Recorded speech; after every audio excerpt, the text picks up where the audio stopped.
Hey everybody, I'm Jean Chatsky. Thanks so much for joining me today on HerMoney, where we talk about how personal finance and money touches everything in our lives. Often, sadly, that picture, particularly about women, is that we are doing it all wrong. We are under earning. We are under saving. We're not taking control. We're not investing until it's too late. We're not taking enough risk. And never mind that these are often just bold-faced lies. They're often not true. But that is the picture that we get all too often about women when it comes to money. And it's not just in the world of finance where women are portrayed as being a mess. Modern media is filled with women like this, from Fleabag to Bridget Jones, although I cannot wait for the new movie, by the way, to Girls. I could go on. And can I just put it out there that I think all of this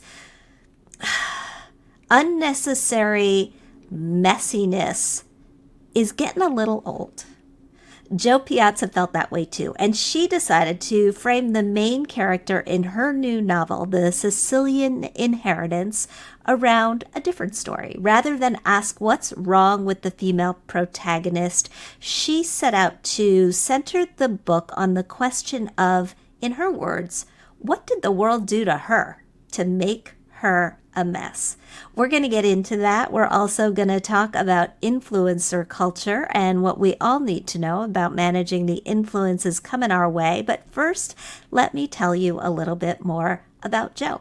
She is a best-selling author, award-winning journalist. Her podcasts have garnered more than 25 million downloads, and her writing has appeared in the Wall Street Journal, the New York Times, and a number of other outlets. And in addition to her new novel, which once again is called The Sicilian Inheritance, she has released a true crime podcast by the same name that follows her return to Sicily to solve her own great-great-grandmother's murder. Plus, she lives right around the corner from me. Jo, welcome to the show. Hi, thanks so much for having me. First off, I am delighted to discover we're neighbors. I can't wait to see you in the hood. And secondly, there's a new Bridget Jones movie coming out? There is a new Bridget Jones movie coming out, and evidently Colin Firth is not back, but Hugh Grant is. So Okay. I rewatch Bridget Jones maybe once every couple of months. It is my best friend and mine's favorite movie, even though on the rewatching, it is shocking. So many things about it are shocking and do not hold up today. I love it as well. I don't love the ones that followed as much, and No. I'm always Team Colin Firth over Team Hugh Grant. I have to say, Forever and ever. So Yes. Yeah. little disappointed in that, but I will definitely see the new one, and I'm delighted to know that we're neighbors too. I suspected it, but I wasn't sure until today. I started the show talking about the messy woman and how you're pushing back on this trope in your new book. What has the world done to your main female protagonist, who, by the way, great name, Sarah Marsala, to make her the way that she is? Yeah, and I love the way that you set it up, because I strongly believe that on movies, TV, and especially in books, we're constantly seeing women who are messy or are unreliable narrators because there's something wrong with them, as you said. They are mentally ill, they're agoraphobic, they're alcoholics, they take pills, and this trope goes on and on and on. Or even with Bridget Jones, who is so lovable and wonderful, she's just a disaster at life, generally.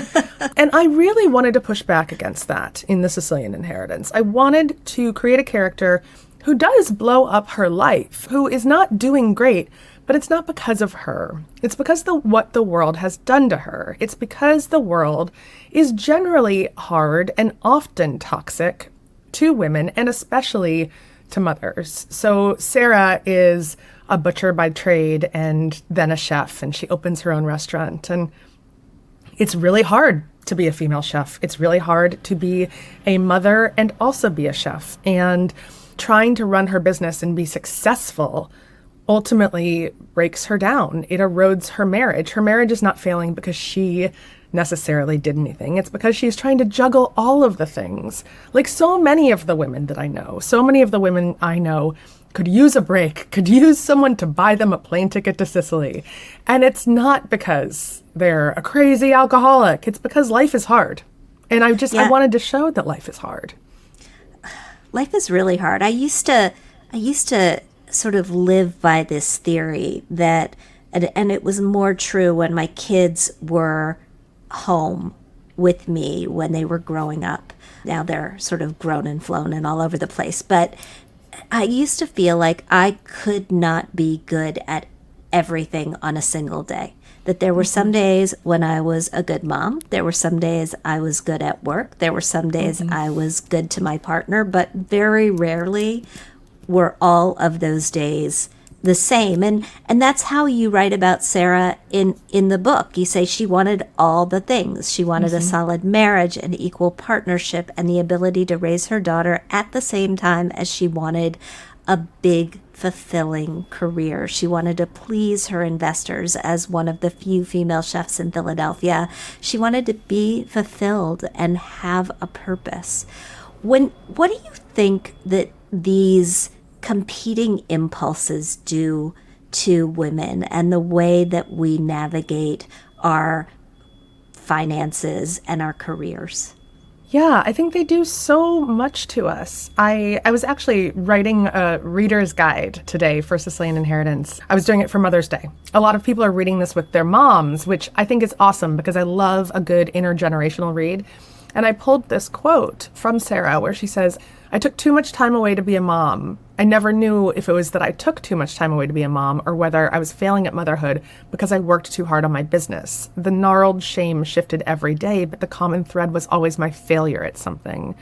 And I really think that because we've put so much on women to try to be all of the things all the time, and because we don't have suitable childcare in this country to give women any kind of relief, suitable or affordable, we've put women at a real disadvantage and created a lot of shame and guilt where we do feel like we're failing at all of the things all the time, or we're just not good enough at all of the things all the time. And in terms of finances, we know that it does lead to many women taking the lower paying job that is often more flexible to fulfill the demands of parenthood, or quitting work altogether and giving up a lot of agency over their financial autonomy and therefore their finances, which is a terrifying prospect.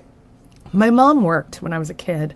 She was a teacher, and thank God too, because now she has a teacher's pension and health insurance, and I mean that is saving our lives financially, to be honest. But she knew nothing about our finances growing up. My dad controlled all of it. She had no idea what was in any of the bank accounts, and bills often didn't get paid. And when he passed away, he had taken out a second mortgage on our house without telling her and left her with nothing. She thought the house was paid off. She thought she had all of this equity, and she does not. And I do think that a lot of this is contributed to by a lot of these stereotypes we see of like messy women, and the only way to be secure is to find a good husband. I mean, that's such a cultural trope, right?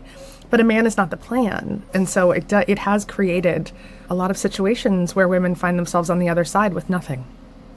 Yeah, and the taking a step back from work, I think when we do it, often we do it in the moment and we don't realize how it reverberates down the line. That in the moment it is a decision based on the fact that it's costing me more for childcare than I'm earning working.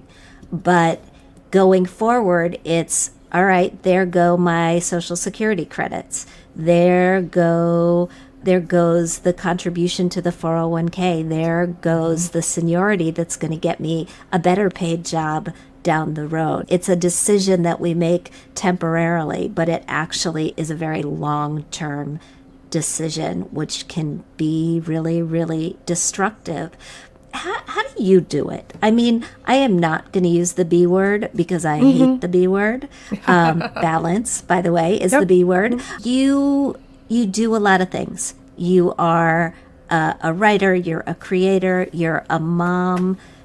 how do you structure your life to make it work? Yeah, I talk about this a lot, and I think it's really important. There are a lot of female authors out there who don't like to be asked how they do it all, how they get things done, because they're like, you would never ask a man that. But it's because our lives are different. They just are. Men and women's lives are different. And I think we have to talk more about this. Otherwise, young women coming up in various industries are not going to see models and how they do these things, how they mother, how they work, how they do it all. My number one answer is I have great childcare. We have full-time childcare for our 3 children. Right now, that childcare is an au pair who lives in our house. And we love the au pair program because we're travelers and it fits our schedule because, I never know if I'm going to be on book tour or I have to fly to LA to work on one of our TV shows. And so we need someone that's not necessarily 9 to 5, someone that can help us nights and weekends. And my kids love it. They're now learning Spanish, which is wonderful. But that is full-time coverage for me from about 9 to 4:30. And with 3 kids, full-time coverage means I get to do pickup or drop off, or I get to be with one of them at different hours too, which is very important to me. The second thing is I have an insanely supportive husband. And I was talking to Caitlin Moran, a British author, and she wrote, your husband is going to be your glass ceiling. And I truly believe that. I married someone who supports my career, who bends over backwards, and he sometimes sacrifices. So I get to do these things. And it's really important to me because I want to be a great mom, and I try to spend as much time with my kids as possible, but I also want them to see me doing something I love and I'm passionate about and making money at. Yeah. We talk a lot about my salary, and I happen to be the breadwinner in our family right now. And so I'm kind of trying to rewrite a lot of narratives around what motherhood looks like for my kids. I think it's so important to be honest with your kids when you are the breadwinner. And it's fortunate when you have a spouse who's supportive of that decision in and of itself, because otherwise our daughters are not going to grow up understanding that they have the potential to be good earners. They're going to think it's always on somebody else unless they see it modeled for them. So I give men like your husband, my ex-husband, who did not travel so that I could travel with my career. I give him a ton of credit. And I think you're right. It's a really important decision. The book, which, by the way, my mom took a fall. She's been in the hospital. She's on the mend, which is great. But I started reading it to her in the hospital. Oh my God, I love that. Yeah. Jean, and that makes me so happy. Not that I'm glad she's getting better, but I love that you're reading it together. Yeah, and it has some parallels to your own life. Your great-grandmother was allegedly murdered in Sicily before she could join the rest of your family in America. First of all, I'm so sorry. I mean, that's just a horrible family story. It is. And also, when you start telling people your Sicilian family murder story, people start telling you theirs. There seem to be a lot of really intense stories buried in people's family history. But yeah, it's a lot. And it's a story that's been passed down without very much information in my family since as long as I can remember. That Lorenza Marsala, she has the same name as Sarah Marsala in my book. I love that last name. I just love it so much.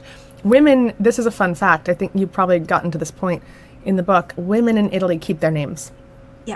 Yeah, which I did not know before I started doing this research. And I think it's fascinating just in terms of identity and storytelling. I think it's a really beautiful thing. But then if you look at it the other way and it's like, no, they keep their father's name. There's always a patriarchal bent to it. Always. We thought that she was murdered before she could come to America to join her husband and her children. She had 7 kids. And the theories were that she was killed by the mafia or that she was murdered because she was a witch. The men liked the mafia story and the women liked the witch story. Go figure. But we knew nothing else, and there's no proof of this. And so I based the book on that idea, that story, because when I did just the tiniest scratch of digging, I found out that during that time period, nearly 1 million men left Sicily, and they left the women behind. There were entire villages that were women, children, and old men. And for the first time in a lot of women's lives, they got power. They worked outside of the home in different ways. They bought land on their own. They were lending money. They were working. Literacy rates went up among women. It's a very interesting feminist period in Sicily that I had never heard about. Despite a lot of academics writing about it, I hadn't seen it in popular culture. And I liked that. I liked exploring that idea of what happens when women finally get autonomy and money, because the men were sending money home. And so money equals power in a lot of ways. And yes, of course, that also could have been a very dangerous time to be a woman. So I explored that in the novel. Completely fiction, didn't research my own family, but because I'm an intense content creator, once it was over, I was like, well, now I have to solve this murder. Now I'm going to have to go back. And so we created the true crime podcast, also the Sicilian Inheritance. I like to make things very easy for people, where I go back and solve the murder. And it's White Lotus meets Only Murders in the Building as I bumble my way through Sicilian bureaucracy with my 3 children in tow. But the things we've discovered are pretty intense. We've found her death record. We found a lot of records of her buying her own land, which was a really powerful moment for me, because watching my mom handle her finances, or her lack of handling her finances the way that she did, I went the complete opposite direction. I am very intense about not going into debt, about saving my money. And the moment when I was the one who bought our first house with the money I had earned was so powerful for me. And so seeing Lorenza's name on that deed in a year when her husband had been gone nearly 10 years, and they named the land there, which I love. It wasn't an address, it's a name of the land. It's named Gristarella. Seeing that was really, really incredible. So when they make the movie out of the Sicilian Inheritance, are they going to make 2 movies? They're going to make one out of your story and one out of the book, or is it going to be Julie and Julia? I don't know yet. I don't know. I do know I have the ability to separate the rights for them, because I made sure of that in my contracts. I mean, I like any excuse to go to Sicily.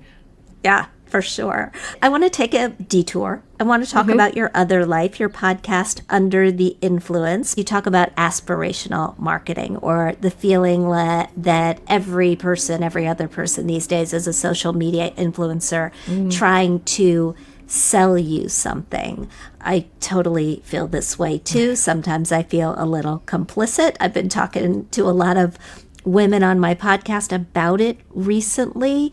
Where do you shake out on the influencer culture? Oh, I mean, there's so much to say. There really is. I first kind of stumbled into this 4 years ago when my second daughter was born, and she didn't sleep. Terrible sleeper. So I was up all night with her, rocking her, and the only appendage I had free was my thumb. So all I could do was scroll Instagram. And I was constantly being served influencers, mom influencers in particular, who had this very particular breed of mothering. It was very beautiful and clean, and everyone was trying to sell me organic pacifiers and formula, and it was a lot. And it did make me feel terrible about being a complete, disgusting mess of a mother of a newborn and a toddler. And I was fascinated by the influencer, so I decided to do a deep dive and create the podcast Under the Influence, where I excavated, what is this? Is this a job? How do they make money? And is any of this reality? And I discovered a multi-billion-dollar business that is rarely covered well in mainstream media. I thought I was just going to do 8 episodes, and now I think we're on 128, because social media is media these days. I truly believe the train has left the station. There are more eyeballs on that little screen than there are on the big screens in houses, and certainly in movie theaters. We're watching influencers constantly, and it is a multi-billion-dollar business. These people are creating media brands and influencing consumers on a daily basis, sometimes millions of people on a daily basis, and that's a lot of power. And so, one, I think it's something that has to be covered the way we cover anything else with a lot of power, very seriously. And two, I think what I discovered is that so many of these accounts are run and operated by women who have chosen to leave the corporate world behind because it is very toxic for women and it's difficult to be a mother. And so they're really entrepreneurs. They're entrepreneurs launching their own brands on Instagram. And on one hand, that is a great thing. And on the other hand, it is a very manipulative platform, which a lot of people do not see as a media company, do not see as a magazine. And so it can make people feel that kind of gnarled shame when their lives don't live up to that. It's creating this kind of expectation gap between what actual life looks like and Instagram life looks like for almost everything that we encounter, which I think creates tremendous anxiety for people. I know that it does for mothers who see picture perfect images of motherhood on the screen. But I think it also does it for travel. I think in a lot of ways, you know, we look at these beautiful images on Instagram of different locations and we get there and we're like, this doesn't look like this. And then you're disappointed because of that expectation gap. So how do you parse it in your own head? How do you figure out what, I mean, I think that the travel is a wonderful example. I think restaurants, right? There's a woman at my gym who has a popular Instagram here in Philadelphia because she eats out every single night and she photographs her food. And she actually brings a light with her to photograph her food. And so her food is going to look better than my food, right? If I go to the same restaurant, it's going to look very different. How do you manage your expectations in this kind of a world? Yeah. No, I mean, I think about that all the time. I think the first step is knowledge, right? Is talking about it just like we are right now to say, yes, do you know what's behind this picture? There are lights and filters and Photoshop and AI Photoshop now that will remove that trash that's on the beach because there's inevitably trash on the beach because we are trashing our planet. And I think we also all now have that impulse to keep filtering these things. I was just in Puerto Rico for my husband's 50th and took some pictures on the beach and there was trash in the background and I was compelled to take it out and I didn't. I was like, don't you do it. Don't be the problem, Piazza. So I think it's that knowledge and like constantly going into it with that, being like, when I look at Vogue, I don't expect this location that they're writing about to look that way when I get there because we have been trained that a magazine is a magazine. And we know that it is created in an ivory tower in New York City to look perfect all the time. And we have to think about social media like that. That is the first step. I mean, I also think that things need to be much better regulated. I think that there should, have to be indicators when a photo is altered and posted. I think we're going to see a lot more of that even as we get deeper and deeper into AI. And then I want to talk about money too, because I think there's that expectation gap when it comes to finances as well. On social media, we're seeing a lot of people claiming that they're making so much money from home and here's how I do it. And so much of this is a pyramid scheme and selling people a false idea of what work looks like, what money generation looks like. And I think that's also incredibly dangerous. Yeah, I think you have to be very cautious about financial influencers who are making money selling just their reach, not based on the quality of their advice. And there's a lot of advice out there that's really good. And there are a lot of influencers out there who I think are right on it with their message. But there are others where you have to be really careful because it's your money and nobody cares about your money as much as you do, understandably. Yeah. What is next for you in this very busy life of yours? Oh my gosh. I want to take a long nap. I want to like rip Van Winkle so hard. I do. Except then I went and sold another book yesterday to my editors. I'm actually waiting to hear if they want it, but we talked about it yesterday. And then hoping Sicilian gets made into a TV show and I get to do that. But I am trying to taper back a little bit for the summer because the kids will be off. And we created this thing with our friends in the Catskills called Camp Independence. They have kids the same age as our kids, and we have 4 adults who are working. We have full-time jobs.